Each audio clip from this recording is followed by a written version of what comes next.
भारत का डंका बजा है। नाटू नाटू ने इतिहास रचा है। बेस्ट ओरिजिनल सॉन्ग कैटेगरी में जीता है ऑस्कर। द एलिफेंट विस्पर्स ने भी रचा है इतिहास। बेस्ट शॉर्ट डॉक्यूमेंट्री का अवार्ड जीता है।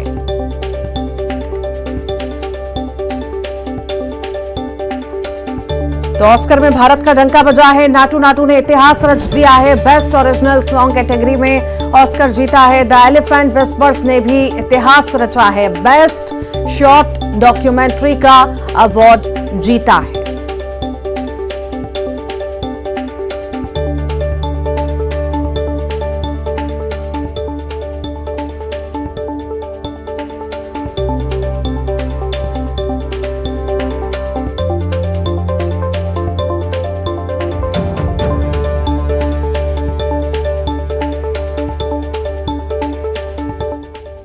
I was very confident that Bose will get this award.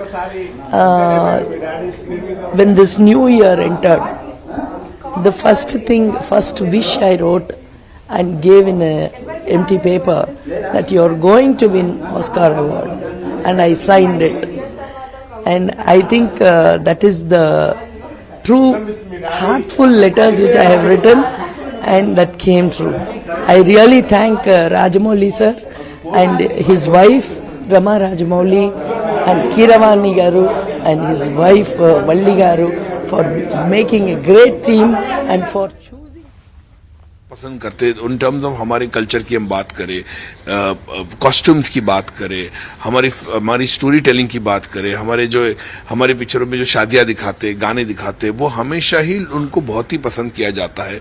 Hindustani cinema का जो है वो हमेशा ही लोग उसको अब्रॉड में पसंद करते हैं। वो मैंने हमेशा कहता हूं कि आर्ट की जैसे होता है ना, आर्ट हैज नो बाउंड्रीज, कि वो हमेशा एक ऐसा माध्यम है जहां पे आप कनेक्ट करते हो पिक्चर देख के। आज तो हमने देखा ओटीटी के प्लेटफॉर्म में भी कि कितनी ऐसी पिक्चरें हैं जो आप देखते हैं, जो सबटाइटल से आप देखते हो, आपको समझ में आता है पिक्चर क्या है बोल के। तो मेरे ख्याल से हिंदुस्तानी सिनेमा के लिए बहुत गर्व का मोमेंट है, हम सब के लिए, सब हिंदुस्तानी के लिए, कि आज 2 ऑस्कर जो मिले हम सब के लिए बहुत ही हमारे लिए बहुत बड़ा बेंचमार्क है ये।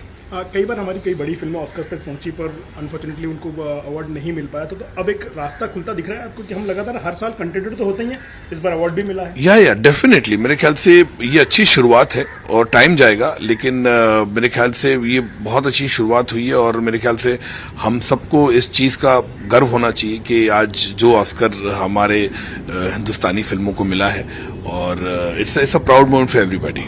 सर मराठी सांगा ज्या प्रकारे एक मिनट आज भारताला 2 अकॅडमी। जबलपुर से बड़ी खबर की बात करेंगे। बीजेपी नेता का मर्डर हुआ है। पंचायती चुनाव की रंजिश में गोली मारी गई है। गोलियों से गूंज उठा है मझौली थाना क्षेत्र का लोहारी गांव। पंचायती चुनाव की रंजिश के चलते 2 पक्षों की गोलीबारी हुई है। दोनों पक्षों के बीच में 8 से 10 लोग घायल हुए हैं। इलाज के दौरान बीजेपी नेता कंचन यादव की मौत हो गई। घटना की सूचना मिलते ही मौके पर वरिष्ठ पुलिस के अधिकारी पहुंचे। दोनों पक्षों के घायलों को जबलपुर के निजी अस्पताल में भर्ती कराया। मझौली थाना अंतर्गत राधा लोहारी गांव की यह घटना बताई जा रही है। मौके पर फिलहाल पुलिस पहुंची हुई है, मामले की जांच पड़ताल कर रही है।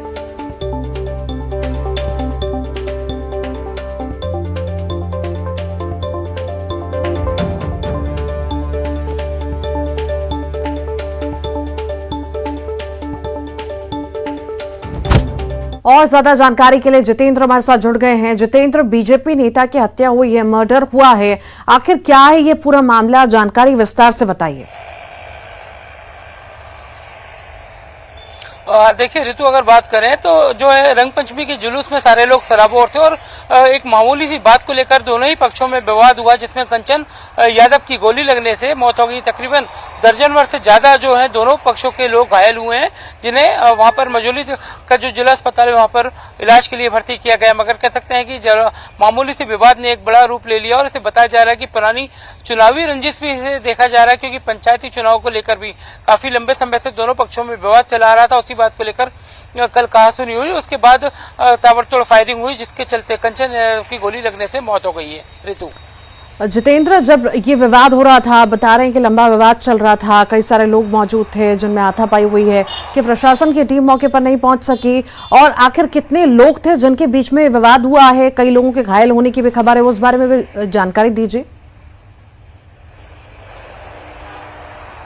देखिए, अगर बात करें तो दर्जन भर से ज्यादा लोग ऋतु इस पूरे जो है गोलीबारी के मामले में घायल हुए हैं, जिसमें कंचन यादव को जब गोली लगी तो उसके बाद पुलिस प्रशासन मौके पर पहुंचा, क्योंकि रंग पंचमी का माहौल था, सारे लोग रंगों में सराबोर थे और एक आपसी जो है इनका विवाद पहले से चले आ रहा था। पंचायती चुनाव जिस दौरान हुआ था उस दौरान से ही दोनों ही पक्षों में विवाद चला आ रहा था। उसी बात को लेकर कल और ज्यादा बात बढ़ गई। उसी बात को लेकर जो दूसरा गुट है उसने यहाँ पर अगर फायरिंग कर दी, फायरिंग में कंचन यादव को सामने ही गोली लगी, सीने पे गोली लगने से उनकी मौत हो गई। बाकी अन्य जो लोग हैं तकरीबन दर्जन भर से ज्यादा दोनों ही पक्षों के लोग घायल हुए, क्योंकि फिर दूसरे पक्ष ने भी हथियार का जमकर प्रयोग किया। पुलिस प्रशासन देर से पहुंचा उसके बाद, जब तक पूरा विवाद हो चुका था। मगर कह सकते हैं कि इस खूनी गैंगवार में तकरीबन दर्जन भर से ज्यादा लोग घायल हुए हैं। बीजेपी नेता कंचन यादव की मौत हो चुकी है। ठीक, बहुत बहुत शुक्रिया। गरियाबंद से बड़ी खबर की बात करेंगे। उदंती सीता नदी टाइगर रिजर्व में भीषण आग लगी है। जंगल में जगह जगह आग लगी हुई है। आग लगने से आफत में वन्य प्राणी आ चुके हैं। कुल्हाड़ी घाट, तोरेंगा और सिकनहार में आग लगी है। जंगल में तेजी से आग फैल रही है।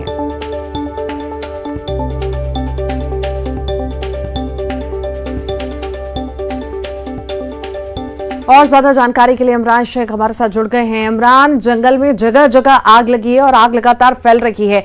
आग बुझाने के लिए क्या कोई अभी तक प्रयास किया गया और कैसे ये आग लग रही है? जी देखिए, सीता नदी उदंती अभ्यारण्य क्षेत्र में, सीता नदी टाइगर रिजर्व क्षेत्र में लगातार जो है जंगल में आग फैलते जा रहा है और गर्मी नजदीक आते ही पूरे क्षेत्र में आग की लपटें हम देख रहे हैं। और वन विभाग इस आग को काबू करने में फिलहाल अभी नाकाम है। यहाँ बड़ी तादाद में वन्य प्राणी है और आग फैलने की वजह से वन्य प्राणी आफत में है। आग की लपटें तेजी के साथ आगे बढ़ रही है और घना जंगल होने की वजह से आग की जो लपटें हैं वो धीरे धीरे आगे बढ़ी है। और कुल्हाड़ी घाट, तोरेंगा जैसे क्षेत्र में और उदंती क्षेत्र में ये पूरी आग लगी हुई है। वन विभाग के जो अफसर है वो कहीं न कहीं, जो रायपुर में बैठे अफसर है वो सैटेलाइट से इन आगों पर नजर रखे हुए, लेकिन इन्हें काबू करने में फिलहाल वन विभाग आमला जुटी हुई, लेकिन नाकाम साबित हो रहे हैं। और आग लगने का कारण अभी स्पष्ट नहीं हुआ है, क्योंकि आग जो है चारों तरफ से लगा हुआ है और आग की लपटें अब धीरे धीरे बढ़े, जिससे अब वन विभाग के लिए एक मुश्किलें बढ़ी है। जी वाकई वन विभाग के लिए मुश्किल तो बढ़ेगी, क्योंकि जंगल में आग लग रही है। वन प्राणी जो हैं उनके ऊपर जोखिम आ सकता है। आखिर क्या कहना है वन विभाग का, कैसे इससे पार पाया जाएगा? जी देखिए, वन विभाग के अधिकारियों से हमने पहले भी चर्चा की थी और अभी भी चर्चा की है। उनका ये कहना है कि आग की लपटों को बुझाने के लिए वन अमला को वो जंगल में भेज दिए हैं और कहीं किसी भी तरह से आग को फैलने के लिए वो कटाव कर रहे हैं और आग जंगल को आग से दूर रखने के लिए सारी कवायदें पूरी की जा रही है। लेकिन घना जंगल होने की वजह से और आग तेज होने की वजह से उसे बुझाया नहीं जा पा रहा है। लेकिन कहीं ना कहीं पूरी कोशिश जो है वन विभाग की जो अमला है वो कर रहे हैं, लेकिन आग की लपटें इतनी ज्यादा है कि वन विभाग को बड़ी चुनौतियों का सामना करना पड़ा है। वहीं वन्य प्राणी भी जंगल से निकलकर गांव की ओर भटक रहे हैं। कहीं कहीं पर तो जानवर भी देखे गए हैं जो पानी की तलाश में पहुंच जा रहे हैं। तो इन तमाम स्थितियों को लेकर वन विभाग तो जुटी हुई है, लेकिन आग पर कैसे काबू पाया जा सके इसके लिए भी अभी चिंतन किया जा रहा है। जी ठीक, बहुत बहुत शुक्रिया जानकारी को साझा करने के लिए। आयुर्वेदाचार्य डॉक्टर प्रकाश टाटा के 1 करोड़ के चैलेंज पर पंडित धीरेन्द्र कृष्ण शास्त्री ने जवाब दिया है। छतरपुर में बागेश्वर धाम के महाराज धीरेन्द्र कृष्ण शास्त्री ने कहा कि हम कोई फरमाइशी गीत नहीं हैं। कितनी बार हमने प्रति उत्तर दिया और क्या हम टेस्ट देते ही रहेंगे?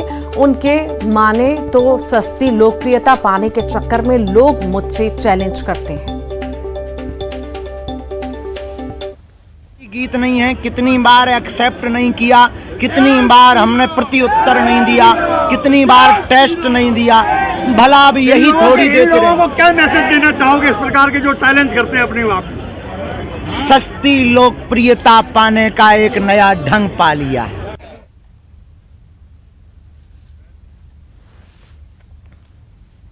और ज्यादा जानकारी के लिए नरेंद्र परमार हमारे साथ जुड़ गए हैं। नरेंद्र, धीरेन्द्र कृष्ण शास्त्री से जब सवाल किया गया, चैलेंज किया गया, तो उन्होंने ही निशाना साध दिया। बोला गीत नहीं है जो बार बार गाया जाएगा।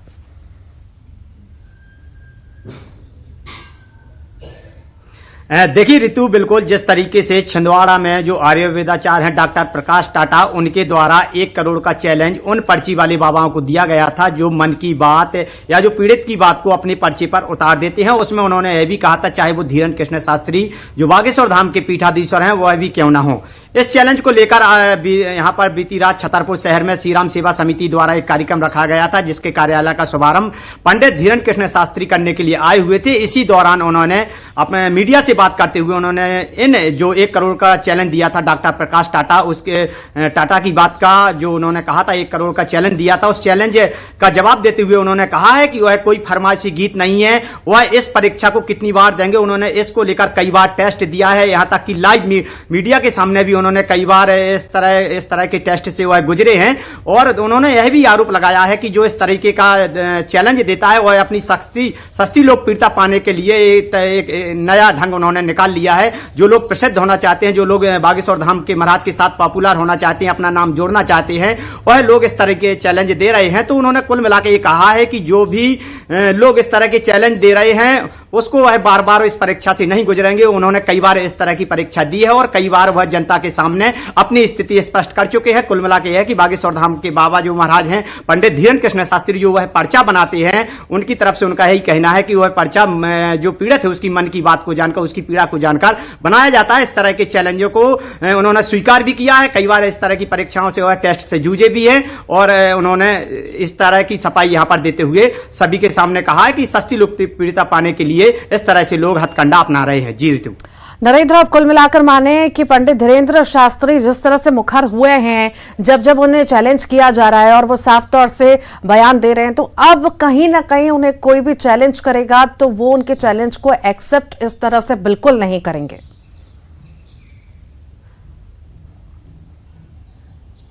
देखिए बिल्कुल जो उन्होंने कल सफाई दी है, जो चैलेंज 1 करोड़ का दिया गया था आयुर्वेदाचार्य डॉक्टर प्रकाश टाटा द्वारा, उस पर जो उन्होंने बयान दिया उसको लेकर बिल्कुल स्पष्ट रूप से उनका इशारा यही है कि आने वाले समय में जो भी लोग इस तरह के चैलेंज देंगे या किसी तरह का कोई हथकंडा अपनाएंगे तो वो इस तरह की उन चैलेंजों का और उन जो भी लोग हथकंडा अपनाएंगे उस जो चैलेंज दिया जाएगा उसका वह किसी भी तरह का चैलेंज को स्वीकार नहीं करेंगे, क्योंकि वो उनका साफ तौर पर यह कहना था कि वो इससे पहले इस तरह की परीक्षाओं से जूझ चुके हैं, निकल चुके हैं, कई बार टेस्ट दे चुके हैं, जनता के सामने सारी चीजें उजागर कर चुके हैं। बावजूद इसके भी उनका कहना है कि अब हम यही नहीं करेंगे, हम और भी धर्म के काम है, उन सभी धर्मों के कामों को करना है, आगे राम काज करना है, हिंदू राष्ट्र बनाना है, तमाम तरीके की बातें उन्होंने कल यहाँ पर बीती रात छतरपुर में श्री राम सेवा समिति का जो आयोजन था, कार्यालय का उद्घाटन था, उसके दौरान उन्होंने कही है। जी ठीक, बहुत बहुत शुक्रिया।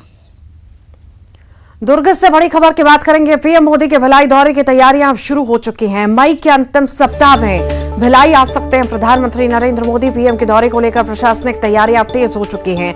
आईआईटी के साथ निर्माणाधीन 2 फ्लाईओवर का उद्घाटन भी कर सकते हैं। कलेक्टर ने फ्लाईओवर के काम को जल्द पूरा करने के निर्देश दिए हैं।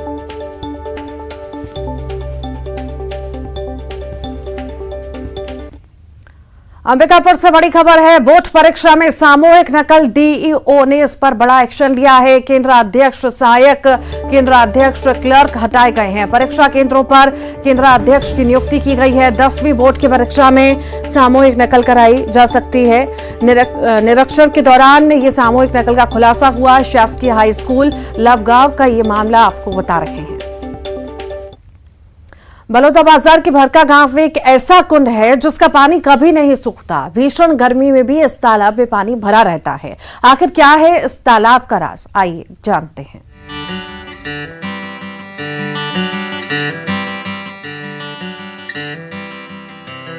बलौदा बाजार जिला मुख्यालय से 50 किलोमीटर दूर बसा भरका गांव। इस गांव में स्थित पनखत्ती कुंड अनोखा है। गर्मी के दिनों में शहर से लेकर गांव तक पानी सूख जाता है, लेकिन ये तालाब कभी नहीं सूखता। हर सीजन में ये लोगों की प्यास बुझाता है। पहाड़ी में स्थित गांव में पानी की समस्या कभी नहीं होती। जानत नहीं हवन और बहुत दिन गया हमन और अपने आप ऐसे पानी चुहरी निकलते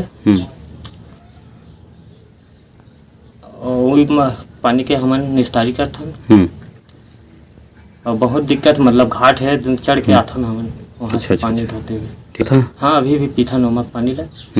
साफ रही थे पानी। हाँ बढ़िया साफ है सर। पहली कसना रही से कोई जगह पहली तुहर जानत में पहले छोटे रही से ओला ओकर बाद बड़े करे हैं। बताया जाता है कि 100 साल से भी ज्यादा समय से ये तालाब नहीं सूखा। गांव के लोग इस पानी का इस्तेमाल घर के लिए करते हैं। ग्रामीण बताते हैं कि पनखत्ती कुंड के अंदर जल स्रोत है जिससे हमेशा साफ पानी निकलता है। तालाब के पास गड्ढे बनाए गए हैं जिसमें कुंड का पानी बहकर आ जाता है और इस पानी का इस्तेमाल पीने के साथ ही खेती के काम में होता है। बुक्कर बारे में तो ऐसे जानकारी तो बहुत पुराना करे जाए हाँ पीढ़ी हमारे बाबा मन के जमाना से मतलब चला से हाथ होकर कौन जैसे मतलब पहले जैसे है डबरा जैसे अभी तक मतलब ओकर पानी के उपयोग करा मन के जल पिए बा नवाटाए नहीं कभी कदे। अब एक बारे में तो ज़्यादा जानकारी है हम आपके नारद कुमार पैंकरा बोलन पूर्व सर। हाँ नारद कुमार पैंकरा मैं पूर्व सरपंच पहले। भीषण गर्मी में गांव के सभी जल स्रोत और हैंडपंप सूख जाते हैं लेकिन पनखत्ती कुंड में पानी भरा रहता है। ये तालाब सालों से गांव का साथ निभा रहा है, लोगों की प्यास बुझा रहा है। योगेश यादव, न्यूज़ 18, बलौदाबाजार। नैनो इस शब्द को आजकल हर मोबाइल वाला समझता है क्योंकि मोबाइल में आजकल नैनो यानी कि सबसे छोटी सिम डलती है। और इसी के साथ ही फिलहाल के लिए मॉर्निंग ब्रेकिंग न्यूज में इतना ही।